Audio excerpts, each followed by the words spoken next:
রাজনীতিতে হাসিনার ক্যারিয়ার শেষ হয়ে গেছে। সম্প্রতি এক ফেসবুক স্ট্যাটাসে এমনটাই জানিয়েছেন প্রধান উপদেষ্টা ডক্টর মোহাম্মদ ইউনূসের প্রেস সচিব শফিকুল আলম। প্রধান উপদেষ্টার প্রেস সচিবের এমন ফেসবুক পোস্টের পেছনের রহস্য কি, কিসের ইঙ্গিত দিলেন তিনি? বিস্তারিত লিমা সায়ন্তীর প্রতিবেদনে। জুলাই গণঅভ্যুত্থানে শিক্ষার্থী ও সাধারণ জনগণের উপর তৎকালীন আওয়ামী লীগ সরকারের নৃশংসতার চিত্র তুলে ধরেছে জাতিসংঘের মানব অধিকার বিষয়ক হাই কমিশন দপ্তর OHCHR। এর ফলে বাংলাদেশের রাজনীতিতে হাসিনার ক্যারিয়ারও শেষ হয়ে গেছে। সম্প্রতি এক ফেসবুক স্ট্যাটাসে এমনটাই জানিয়েছেন প্রধান উপদেষ্টা ডক্টর মোহাম্মদ ইউনূসের প্রেস সচিব শফিকুল আলম।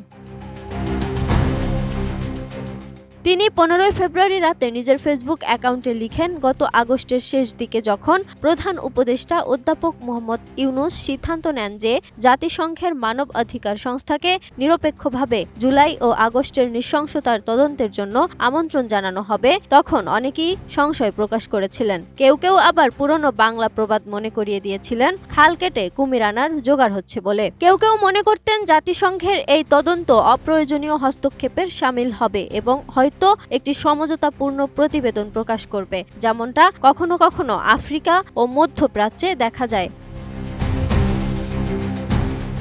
তিনি ওই পোস্টে আরও লিখেন, অধ্যাপক ইউনূস তার সিদ্ধান্তে অবিচল ছিলেন। তিনি হত্যাকাণ্ড ও সহিংসতার নিরপেক্ষ তদন্ত চেয়েছিলেন এবং তিনি জানতেন যে শুধুমাত্র জাতিসংঘের মানব অধিকার সংস্থাই এই ধরনের সত্য অনুসন্ধান মিশন পরিচালনা করতে পারে।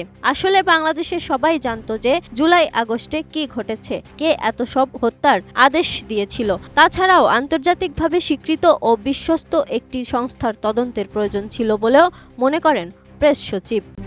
RICL TMX, যুগের পর যুগ স্থাপনা থাকে মজবুত। জাতিসংঘকে এই প্রতিবেদনের জন্য ডেকে এনে ডক্টর ইউনূস তার রাজনৈতিক দূরদর্শিতার পরিচয় দিয়েছেন বলে মন্তব্য করেন শফিকুল।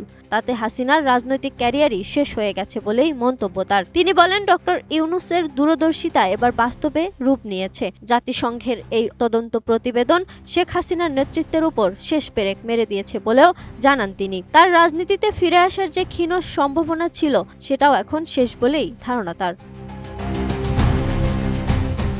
আওয়ামী লীগের রাজনীতি করতে হলে তাই এখন শেখ হাসিনাকে বাদ দিয়েই ভবিষ্যৎ ভাবতে হবে, ক্ষমা চাইতে হবে জাতির কাছেও, এমনটাই মনে করেন প্রধান উপদেষ্টার এই প্রেস সচিব। হাসিনার সঙ্গে এরশাদের পার্থক্য তুলে ধরে শফিকুল আরও বলেন, শেখ হাসিনা ও আওয়ামী লীগ এরশাদের মতো এতটা সৌভাগ্যবান নয়। আন্তর্জাতিক মানব অধিকার সংস্থাগুলো তার শাসনামলে ঘটে যাওয়া অধিকাংশ মানব অধিকার লঙ্ঘনের ঘটনা যথাযথভাবে নথিভুক্ত করেছে। তার ভোট কারচুপির ঘটনা ছিল নির্লজ্জ ও স্পষ্ট। গুম, হত্যা, গণহারে গ্রেপ্তার এসব ঘটনার কারণে বিশ্বব্যাপী তীব্র প্রতিক্রিয়া তৈরি হয়ে আছে শেখ হাসিনার বিরুদ্ধে। তাই হাসিনার আর কখনোই রাজনীতিতে ফেরার কোনো সুযোগ নেই বলেই মন্তব্য তার। সর্বশেষ তিনি শেখ হাসিনার উদ্দেশ্যে সেই পোস্টে উল্লেখ করেন, দুঃখিত আপা, এটাই শেষ।